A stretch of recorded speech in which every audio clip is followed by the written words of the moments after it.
பார்த்தீங்கன்னா 151A இதுக்கு தனி நம்பர் கிரியேட் பண்ணுவாங்க. இதுக்கு 14 இலக்க நம்பர் கிரியேட் பண்ணுவாங்க.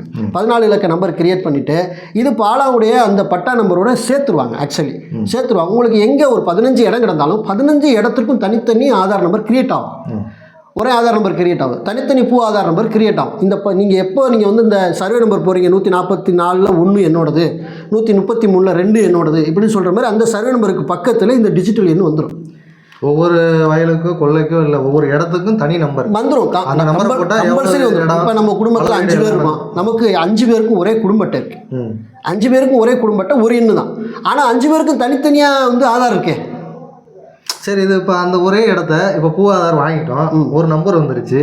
இப்போ அந்த இடத்த வந்து 5 பேர் பங்கு பிரிக்கிறோம். அதுக்கு எப்படி மறுபடியும் தனியாக நம்பர் கொடுப்போம்? கண்டிப்பாக ஜென்ரேட் பண்ணுவாங்க. வேறு வழியே இல்லை. ஆக்சுவலி வந்து எப்படி இப்போ நம்ம குடும்பத்தில் குழந்தை பெற்றுக்கிறோம், எப்படி நம்ம வந்து இப்போ அடுத்து வந்து ரேஷன் கார்டு புதுசாக வாங்குகிறோம், அடுத்து எப்படி நம்ம குழந்தைகளுக்கு ஆதார் ஜென்ரேட் பண்ணோம், இதே